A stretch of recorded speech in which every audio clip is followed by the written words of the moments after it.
Dixon with another edition of This Day in Black Baseball History. And today, of course, is the November 28th, 2025 edition of this history.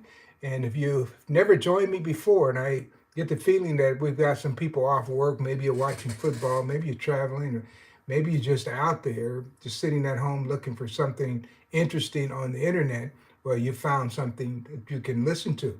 So what I do is give you an interesting perspective. My program is called This Day in Black Baseball History. So I go through the ages and give you information about baseball players. Sometimes it's baseball players who are playing other sports, be it football, boxing, um, basketball is another one. And then I give you some commentary that comes from my more than 45 years of being an African American baseball researcher. So I'm going to give it about 2 minutes, and then I'm going to jump in here and start with the history. I will tell you, if you like what I'm doing here, go ahead and subscribe. We're new to the internet and this whole YouTube genre, and what I'm trying to do is I'm trying to see if I can how close I can get to 400 subscribers by the end of November. So today is the 28th, guys, and you know November doesn't have 31 days, so we're getting down to the nitty gritty. So anything you can do to help me get there is appreciated. We're gonna see if we can get as close as we can, and so in the meanwhile, we're gonna have lots of fun. So if you're a baseball fan and you're looking for something that's interesting, you might want to follow this broadcast. All right. So here we go, guys. We're going to jump right in there and we're going to give you some history and then I'll give you my commentary. So we're going to start with November the 28th, 1910, going back to 1910. The Havana Reds tripped up the Detroit Tigers in a 3-0 game or victory for Havana. And Gonzalez of the Cubans held the American Leaguers to 5 hits. And Ty Cobb failed to get a hit. But when he walked, he tried to steal a base, and Bruce Petway threw him out at second base. Now, this is one of the legendary games that's been talked about through the ages, talking about Petway throwing out Ty Cobb. And Ty Cobb, as you well know, the famous Georgia Peach. There's been conflicting information for my entire lifetime. It was that Ty Cobb was negative against African Americans, and then probably in the last few years, somebody's written a book and they said, well, no, he really enjoyed African Americans. And I tell you what, I read that book, and that book had a lot of strategies in there, and so I still stay pretty much with where I'm at. And that's Ty Cobb. He did not really care to play against African Americans, and he was quite prejudiced. And I will tell you this, that Ty Cobb said that he would never play against another black team. And as far as I know, he never did. Now, you have people like Babe Ruth play many games. And so Ty Cobb was actually shown up many times during this season. And so in this particular date, he didn't do very well. And so Bruce Petway, one of the legendary catchers of the Negro Leagues. And Bruce had a thing that he would do, and this is what they did in black baseball. They tried to get the ball down there to the second baseman as quickly as they could, or the shortstop, who's ever covering the bag, as quickly as they could. And so they tried to, it was just their strategy. They didn't try to time it or anything. They had a different way of playing the baseball. And so anyway, Ty Cobb, not accustomed to that, ended up being thrown out. So this is just to kind of give you a little bit of this history. So if you want to learn more about this, you can go and look up Bruce Petway. And Bruce Petway has lots of information. Now, I will tell you, Bruce Petway is not in the Major League Baseball Hall of Fame at Cooperstown, New York, nor is he in the Tennessee Baseball Hall of Fame. Bruce Petway was from Nashville, Tennessee. So, but he should be. He should be outstanding catcher and played during the same period, who was not as good as Bruce Petway. Actually, Bruce Petway was also an excellent bunter as well, and later on became a manager of the Detroit Stars. So this is the guy we like to talk about more And if you come to this broadcast, you're going to learn a whole lot more about Bruce Petway. And Bruce Petway out of Nashville, Tennessee. My last book, it was called The 1910 Chicago Leland Giants, and it's part of my Great Team series. It won the Best of Illinois Book Award in 2023. I have a great, maybe 15, 20 page bio on the Bruce Petway. So there's a lot there. And so just want to talk to you about Bruce Petway and Ty Cobb and this great game that happened in Havana, Cuba. Havana Reds against the Detroit Tigers. All right. Let's go to a baseball player who's playing basketball. And before I do that, I do want to say hello to a few people who come in here. I've got Devontae Herbert. Hello there, Devontae. And then we have somebody, looks like Derek Briggs. And they have I watch Star Wars. Don't know how you got in here, but you're probably in the wrong place. You need to go out to some sci-fi channel. Okay, and then somebody says, I like your channel, so I liked and subscribed it. I like the stories. All right, appreciate that. And that was, this is ELRO1225. All right, guys. Okay, so thank you for joining, and let me keep rolling. All right, so just in case you don't know this guy, this is a baseball player who played basketball. So Goose Tatum, on November the 28th, 1948, Goose Tatum poured in 21 points in a Harlem Globetrotters 65-43 win at Uline Arena, so U-L-I-N-E Arena at Washington, D.C. Goose Tatum played baseball for the Indianapolis Clowns and also played basketball for the Harlem Globetrotters. That was just one team he played for. He had several teams. One he started himself with Marcus Haynes, the Harlem Stars. Interesting thing, I did not interview Tatum, even though I met his son years ago at Satchel Paige Stadium. I met him, but I did interview Marcus Haynes, and Marcus Haynes enlightened me a great deal on Bruce. And then also I talked to Lois Saperstein, which was Abe Saperstein, the owner of the Harlem Globetrotters, and she gave me information on Goose Tatum as well. Goose Tatum out of El Dorado, Arkansas. Just a great athlete, great all-around athlete. And he is a member of the Naismith Basketball Hall of Fame. But on this particular day, November the 28th, 1948, he poured in 21 points.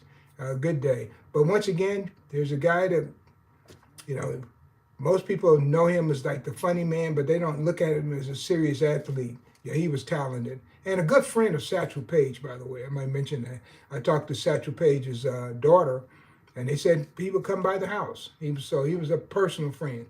All right, so let's go to the next fact. November the 28th, 1964. And around this time, I started to pick up baseball as a little kid, and this guy happens to be my favorite player that I'm going to talk about. And somebody asked me my top 3 favorite players. Well, how about this? You're right on time there, because I'm going to give you one. That was Strubling, Cole Strubling. All right? So, Cole, I'm going to give you one of my top 3 players right now, and that was Dick Allen. So, third baseman Richie, who preferred to be called Dick Allen, won the National League Rookie of the Year award. He batted .318, slugged 29 home runs while driving across 91 runs and finished with 201 hits. His 125 runs scored led the National League. So this is a rookie coming up leading the league. He was my favorite player growing up. He wore number 15. And when I played baseball, especially in my teenage years, I could get that number 15, and hey man, I would almost fight a kid to get that number 15 if I could have it. Dick Allen. And man, I really enjoyed watching him. And when I actually finally met him, many years later, I was able to talk to him about his career, and he was amazed at how much I knew about him, and was reading the backs of baseball cards, articles, that kind of thing. And then I was honored to give him a book that I had written. And I gave it to him, and then his son walks over and says, well, how much do you want for the book? I said, hey, this book is free, because without your dad, I might not be here doing any kind of conducting research, doing any kind of history. your dad helped me get there. Now I will tell you, Dick Allen had an attitude, and I wanted to be like Dick Allen, so I started picking up on his attitude, this arrogant attitude, and I probably got kicked off more baseball teams being like Dick Allen in my youth, but they usually bring me back because I could pitch and so I had to straighten out things like that. But Dick Allen, one of the all-time greats, Rookie of the Year, 1964 National League, and somebody I had the pleasure of meeting. All right, let's go to one more Rookie of the Year. How about that? November the 28th, 1973.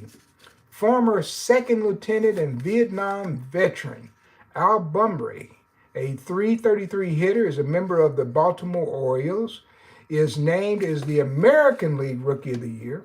At age 26, he is the oldest player to win the award in the preceding 10 years. A league preceding 10 years, okay? Let's see. And that is it. So we got Al Bunbury. Now, I did see Bunbury play. I never really had a chance to talk to him, and he's still around. And hopefully I'll get a chance to meet him someday. And you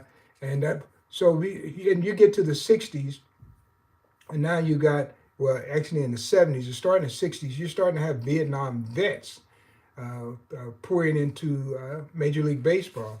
And I was a kid in the 60s, and in my neighborhood, I lived in an all-black neighborhood, they drafted every teenage boy in the neighborhood.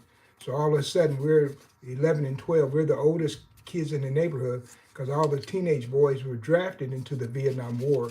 They would come back and tell us interesting stories, especially after boot camp before going to Vietnam. We did lose one guy, a guy by the name of Troy Kennedy. So if you're ever somewhere and you see a listing of Vietnam veterans who passed away, one of those kids was one of my neighbors who came out of Kansas City, Kansas, in the area we call Rattlebone Hollow, Troy, and he did not make it back. So whenever I saw a guy who was a Vietnam vet, I had a special feeling about those guys. And so when Bunbury comes back, former second lieutenant, and wins the American League Rookie of the Year, I have good feelings about that. So Al Bunbury, and there were other guys. I remember them talking about, Carlos May, who played for the White Sox. I think he had the tip of his finger or something blown off during some things he was doing with the military during the Vietnam War. So yeah, there are definitely veterans out there.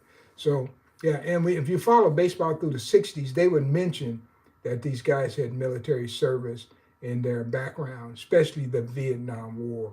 All right, so let's go. I'm going to do, let's do one more. All right, this is kind of going to be a short one. I used to try to keep it down to 20 minutes. Let me see if there's somebody else I want to say hello to. Somebody said, yo, what's good? I'm not sure what that means. 3 a.m. Void. You guys have some pretty interesting names online. Mine is at Negro League Man, and but yours are certainly more colorful than mine. Wow. Okay, so let's go to one more, all right? And this one has a nice little story behind it. And this was November the 28th, 2004. I think it was 2004. For some reason, I want to say it was earlier than that.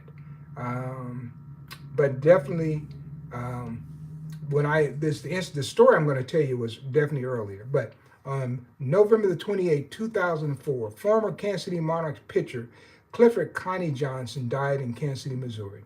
Johnson also pitched for the Baltimore Orioles, the Chicago White Sox, and the American League, okay? And I knew Johnson very well. When Johnson left the major leagues, of course, he was originally born in Stone Mountain, Georgia. So when he left professional baseball, because he had played first for the Toledo Crawfords in the Negro Leagues, and then come on and later played for the Kansas City Monarchs, he ended up making his home in Kansas City. And I remember collecting 1956 Topps cars, and his car was in. I have it somewhere. I might have to show it to you later on. But I definitely have that card. And so I knew who he was. I had baseball cards with him on there. So anyway, long story short, I ended up meeting him. We had a pretty good friendship, and we talked often about his days in baseball. He was good friends with Joe Green. who caught for the Kansas City Monarchs, Cleveland Buckeyes, because Joe Green was also from Stone Mountain, Georgia. So I remember back in, I'm going to say maybe this had to be the early 90s, maybe late 80s.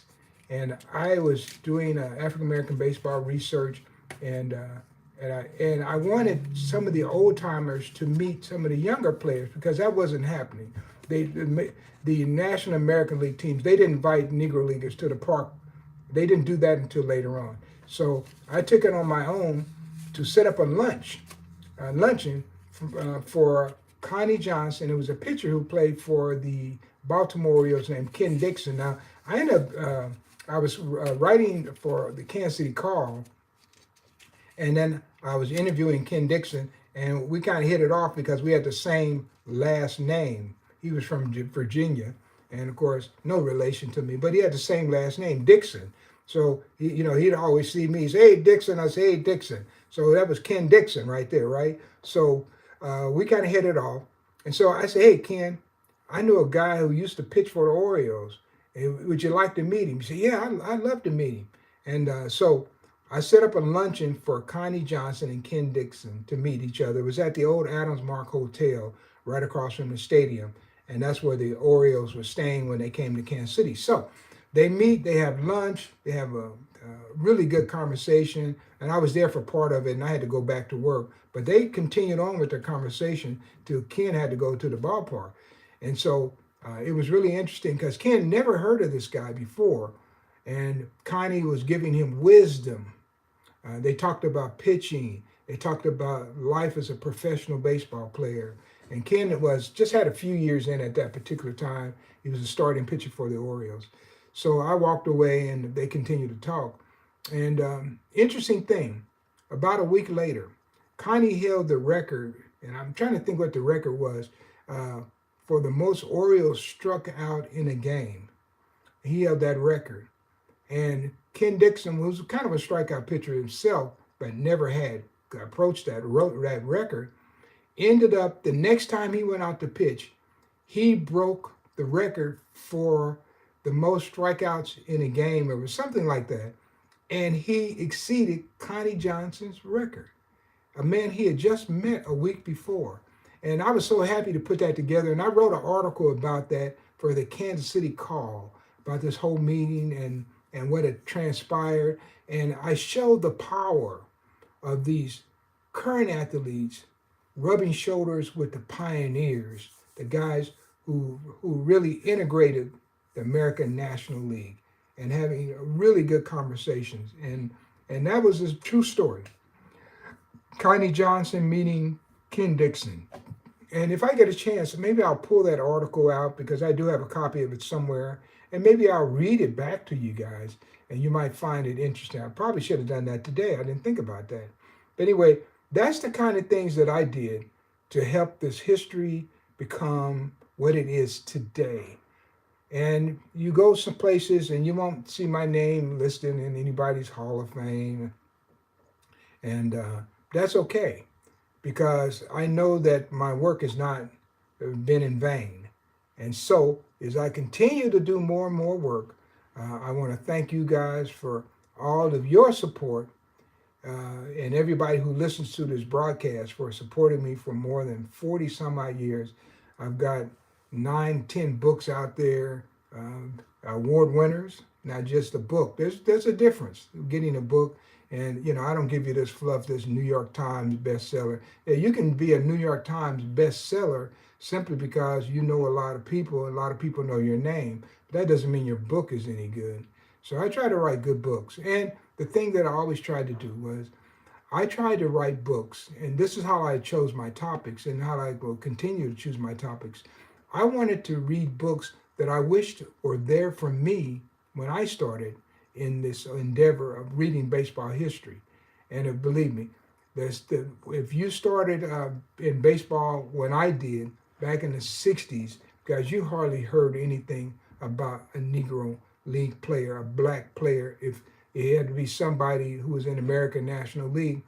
But other than that, you didn't really know anything about anybody else. and living in a community that was all African American and being surrounded by people like Eddie Dwight who lived right behind me. And these guys, and I would hear my parents talking, and there were other ball players I used to hear them talk about that were in the community, but they're no longer playing ball. But they were former baseball players, professional baseball players. And so I'm just happy that I've been able to keep their legacy alive and bring that information to you. So I'm right at 20 minutes, guys, and that's usually where I stop. It's the day after Thanksgiving. They got lots of sales on. You guys, if you have any money, you might go out and catch a bargain today. That's what I'm going to do. I'm going to go out and catch a bargain. But hopefully you see this as a bargain. And if you like what I'm doing, guys, go ahead and hit that subscription button and share and come back. If you're catching the broadcast after the live, I hope you've enjoyed it. And I appreciate your support. I really do. And I love you guys. And let's continue to tell these stories, and let's continue to enjoy this history. And there's so much more there. And I'm going to give you all that I can. And you have a nice day. All right. So that's it for me. So, guys, I'll see you tomorrow with another edition of This Day in Black Baseball History. Of course, today is the November 28th, 2025 edition of This Day in Black Baseball History. Have a good day. Bye.